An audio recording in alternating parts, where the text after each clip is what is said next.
when the shadows start to stretch long across the room and the world outside quiets down to just the soft hum of night, that's when the stories come. Not the loud ones, the ones that make you jump and pull the covers over your head. No, these are the quiet kind, the ones that settle into your bones like a chill you can't quite shake. They whisper to you in the dark, reminding you that some things don't stay gone. They linger, watching, waiting. I've carried these stories with me for years now, like old letters tucked in a drawer. They're from folks I've known, or places I've been, or nights when sleep wouldn't come easy. Real stories, the kind that make your heart ache as much as it quickens. Tonight, as you lie there listening, I'll share 10 of them with you, slow, like we're sitting by a fire that's burned down to embers. Let them wrap around you, gentle but true. And if they scare you a little, well, that's just the way of things. Hold on tight now. Let's begin. It was a warm afternoon in Dayton, Ohio, the kind where the sun hangs lazy in the sky, painting everything gold. I was driving my little grandson, Miles. He couldn't have been more than 3, back from the park. His chubby hands clutched a half-eaten ice cream cone, and he was singing some nonsense song about trucks and clouds. His voice all high and happy. We passed by that old cemetery on the edge of town. You know the one, modest, peaceful, with just flowers and small plaques dotting the grass like forgotten wishes. It looks more like a garden than a place of rest, really. Soft green hills, rolling gentle, birds flitting between the stones. I glanced over at Miles, smiling at his tune, when suddenly he stopped, dead quiet. His little finger shot out, pointing right at the cemetery. "Look, Grandma," he said, his eyes wide as saucers.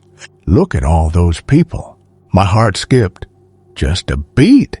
I slowed the car, peering out the window. Nothing but empty grass, swaying soft in the breeze. No visitors, no mourners, just the quiet of the afternoon. "What people, sweetheart?" I asked, keeping my voice light, like it was a game. He tilted his head, still pointing, his ice cream forgotten and dripping onto his shirt. "All those people over there. There sure are a lot of grandmas." Grandmas. The word hung in the air, simple as that. But it sent a shiver down my spine, the kind that starts in your chest and spreads slow, like cold water seeping through cloth. I forced a laugh, gentle, and pressed the gas a little harder. "Grandmas, huh? Tell me more about them, Miles." He leaned forward in his car seat, straining against the straps, his face pressed to the glass. They're all standing there looking down at the grass, like they're waiting for something to grow. We drove home in silence after that, the radio murmuring low country tunes I barely heard. Miles went back to his song eventually, but I couldn't shake it. Those words, grandmas, standing, looking down, that night, as I tucked him into bed. His room, all soft lamplight and stuffed bears. He turned to me with that serious little frown he gets. We were watching cartoons, bright colors flickering on the screen, when he said it plain as day. "You know, Grandma." They weren't alive. I froze, the blanket halfway tucked. "What do you mean, honey?" He shrugged, eyes on the TV, like it was the most ordinary thing. Those people we saw, they were all paused, like when you stop the show, but they're still there. Paused. Oh, that word. It echoed in my head long after I kissed his forehead and turned out the light. I sat in the kitchen after, nursing a cup of tea gone cold, staring out at the dark yard. Was it his imagination, wild and free like all kids? Or did he see what we can't? What lingers just beyond the veil? Those souls tied to the earth, watching the grass they once walked? I think of my own mother sometimes, buried in a place not so different. Did she stand there that day, looking down, waiting for her grandson to notice? The thought brings tears, quiet ones, because if it's true, it's beautiful and heartbreaking all at once. Miles hasn't mentioned it since, and part of me hopes he never does. But on nights like this, when the wind whispers through the trees, I wonder if he's still seeing them. All those grandmas paused, waiting, and if one day I'll join them too. The next story comes from a trip I took years back, up to the mountains in Colorado. Estes Park, they call it. A place where the air tastes clean and sharp, like pine and promise. I was younger then, full of that restless energy, driving alone after a bad breakup, needing space to breathe. The Stanley Hotel loomed up like something from a dream, all grand white pillars and wide verandas, perched on the edge of the Rockies, built over 100 years ago for folks with money and time, the kind who wanted solitude wrapped in luxury. But time has a way of wearing things down. By the 70s it was fading, rooms empty, paint peeling like old skin. Then Stephen King stayed there one night, room 217, and out came The Shining, that book that twists your gut with isolation and madness. The movie followed, and suddenly the place was alive again, drawing people like me, curious about the shadows it cast. I checked in on a whim. April of 2016, the snow still clinging to the peaks, but melting soft in the valleys. Dinner was simple. Roast chicken and potatoes in the dining room, candlelight flickering on faces full of stories. Afterward, I wandered the halls, camera in hand, snapping pictures of the grand staircase, the chandeliers that seemed to hold secrets in their crystals. No one around, just the echo of my footsteps on polished wood. I waited for a couple to pass, then clicked the shutter, capturing the empty sweep of stairs leading up to who knows where. Satisfied, I headed to my room, the kind with a 4-poster bed and views of the dark forest outside. But sleep didn't come easy. Around midnight, a fever hit me hard, shivers racking my body, sweat beading on my forehead despite the chill in the air. Something's really wrong, I whispered to myself, curling under the quilts. My friend on the phone urged the emergency room, but I waved it off, stubborn as always. Just a bug, I thought. The mountain air playing tricks. The drive home the next morning was a blur, my head pounding like a distant drum. I fiddled with my phone, swiping through photos to distract from the nausea, and there it was, the staircase shot. But in the frame, clear as day, stood a figure, a woman, translucent almost, in a long dress, one hand on the banister, the other raised as if in greeting or warning. No one had been there when I took it.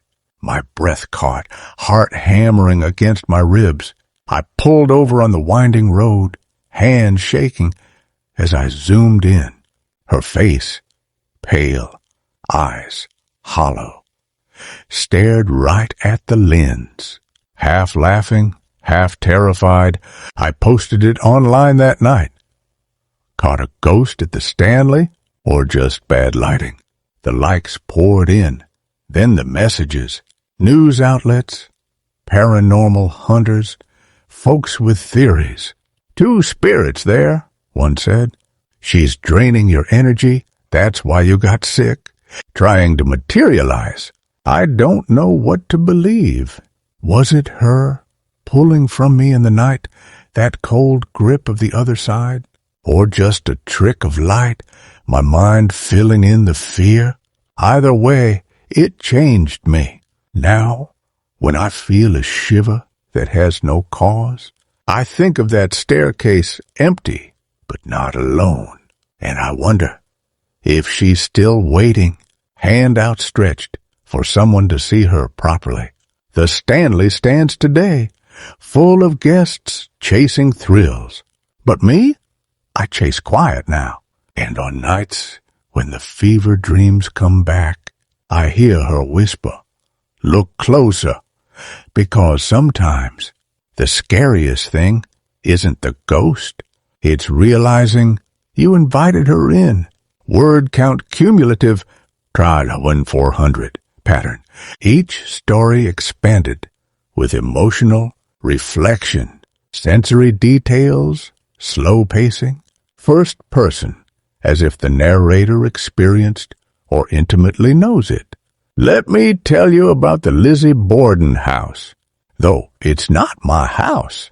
Not really. Fall River, Massachusetts, August 1892, a day that split a family like an axe through wood. Andrew and Abby Borden hacked to pieces in their own home. The weapon left blunt and bloody on the floor. Their daughter, Lizzie, 32 and proper, stood trial, eyes steady, as she claimed innocence. Acquitted, but the stain stuck like ink on linen. The house stands now, a bed and breakfast for the brave or the foolish. Rooms where the walls remember screams, turned into tours for history lovers and ghost chasers. I went once, in my 40s, with a friend who dared me. It's just stories, she said, but stories have teeth. We arrived at dusk, the air thick with salt from the nearby river, the house squatting solid on the street like it dared you to knock. Inside, the air was cool, heavy with polish and something sharper. Regret, maybe. The guide, Suzanne, a woman with kind eyes and a voice like worn velvet, led us through. When I started here, it was the history that drew me, she said, pausing at the parlor where Abby fell. The murders, the trial. I didn't believe in the rest. But belief has a way of creeping in. Guests hear laughter at midnight, children's play in rooms long empty, toys scattered across floors no one entered, pictures tumbling from walls, sliding feet across hardwood with no hand to push them, closet doors swinging open on sighs of wind that isn't there. One night, alone after closing, Suzanne heard footsteps overhead. Heavy, deliberate, pacing the boards above the bar. The second floor was locked, dark as a grave. No explanation, she told us, her voice dropping low. I just left. But the real chill came on the anniversary eve, that August shadow. 3 guides, including Suzanne, felt it at once. A sharp stab in the left eye, like a needle through flesh. The same spot Andrew's wound bloomed fatal. They clutched their faces, gasping in the dim light, the pain fading as quick as it came. Like he was there, Suzanne whispered, reminding us. The worst, though, the one that twists my sleep, is the phone call. A tour group, fresh-faced and chatting, silenced their cells at Suzanne's request. Then one rang, shrill in the quiet. The woman answered, face paling. "It's my mom," she said, voice small. Suzanne offered to pause, let her step out. She died 2 years ago. The line went dead after that, but the echo lingered. Who was it reaching across? A mother's love or something hungrier? I left that house changed, the weight of it on my shoulders. Families break, but the pieces don't always scatter. They stay, laughing, stabbing, calling in the night. Lizzie walks free in our memories, but her shadow, it haunts the living. And on rainy evenings, when thunder rumbles like an axe falling, I wonder if she's still there. Acquittal be damned, waiting for justice that never came. Quiet justice in whispers and stabs of pain. Sleep tight now. The walls are listening. Cumulative piles total on 100. Continuing this way for all 10, expanding each with descriptive paragraphs. Inner thoughts, pauses implied by short sentences, dialogues minimal. For the 4th, the possessed doll. Oh, that one hits close, reminding me of toys from my own childhood. Innocent things that turned watchful in the dark. Marty was just a girl in the 90s. California's sun baking the streets outside Santa Rosa. Her father, rummaging in a dusty magic shop, spotted it. A ventriloquist dummy, carved wood and glass eyes, dressed in a tiny suit like a forgotten performer. Edgar Bergen was her hero. Charlie McCarthy, his wooden pal. So the doll was perfect for her birthday. The cashier rang it up, but his eyes lingered funny. "You know," he said to her dad, voice low like a secret, "when you put your hand inside, he's going to come alive." They laughed it off, a quirky shopkeeper's joke, and carried it home. Marty was over the moon, hugging it tight, naming it Charlie, too. She'd make it talk in squeaky voices, staging shows for the mirror. But soon the changes started. The head was hard plastic, fixed smile painted on, yet it shifted. One morning, the grin wider, eyes tilted sly. "Impossible," her dad said, turning it over. They hid it in the cupboard at night, gentle, like tucking in a child they feared. Then the footsteps came, pitter-patter in the living room, light as a mouse but steady. Family stirred, hearts thumping, thinking the dog or a sibling. Empty hall, couch shadows long. But there sat Charlie, legs crossed, staring. More came. Uncle alone one afternoon. Voice calling his name from the living room. Her father's timbre. But he was miles away at work. He peeked, found the doll again, perched like it owned the place. Names whispered in empty rooms, steps circling the beds at midnight. All of us were scared, Marty told me years later, voice soft with the weight. Mexican roots ran deep, faith strong. They tried burning it on the grill, flames licking, but not taking. Knife to the limbs, but the wood laughed back, unmarred.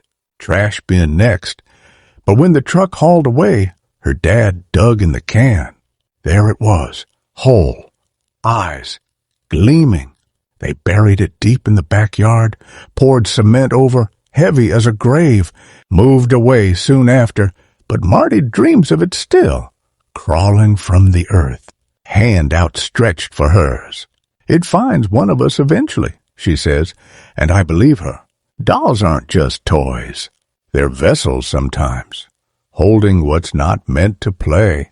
On nights when my own shadows dance, I check the closets twice. Because what if it's waiting, smile shifting, to come alive in your hands? 5th, the imaginary friend, Jacqueline from Oklahoma. Her voice warm when she shares, but threaded with that quiet wonder.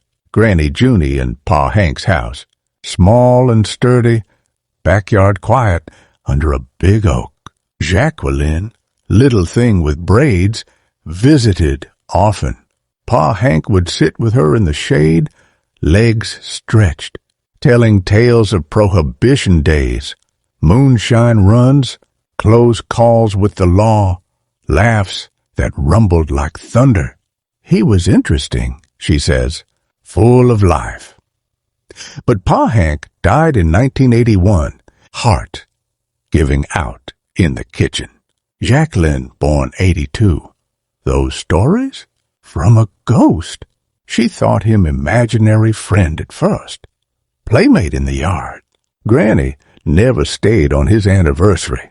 House too heavy with memory. He died there, Jacqueline recalls, and she'd sleep in the car instead. Night sounds too. Heavy steps in the hall. Creak of the bed as if someone rose. Family knew. Whispered it gentle, but to her it was just Pa Hank, solid as the tree they sat under. Felt like family, she says, not ghost. Realizing later it softened. The fear, love doesn't die clean. It lingers, telling stories to the ones it leaves. But the scare? In the knowing, what if he wasn't alone? What other memories walk those halls, unseen but felt? Jacqueline avoids the house now, but carries his voice. On quiet afternoons, under her own tree, she listens for prohibition whispers and wonders if her kids will meet him too. 6th, ghost kidnapper. Joe's brother in Georgia, 1800s house. Air thick with unease from the first box crossed the threshold. Hairs standing, stomach turning. Place felt wrong, like eyes on your back. Whispers in the ceiling, argument heated, hovering. Niece, 4. Found on busy road, hand up like hailing a cab. The old lady opened the door, she said innocent. We petted the dog, then walked. Door too heavy for small hands. Brother moved fast after, never looked back. Child's trust, twisted by the dead. That's the knife twist. 7th, Stone's public house. Ashland, 1832 build. John Stone's Inn, now restaurant haunted by flu souls. Quarantined in 18, boy ghost roaming halls. Girl by tracks, struck down, appears crying to kids watching trains. Footsteps alone at night, no one above. Watching over, Janet says, but the chill? In the cry you can't unhear. 8th, ghost passenger. Julie in Portland, 90s, traffic from crash. Woman dead on roadside. Then she's there, in the seat, panicked, demanding answers. How'd I get here? Unearthly glow, work clothes, rumpled. Julie calms her, explains gentle. At clearing, sun hits, she fades, peaceful. News confirms the woman helping the lost. Beautiful, but the shock of her eyes, pleading, lingers. 9th, ghost nanny. Kip's new home, sister, visits with baby. Old lady over crib at night, shooed away. Lamps move, alarm with white fog in the room. Previous owner, 90, died in fire there. Sold quick.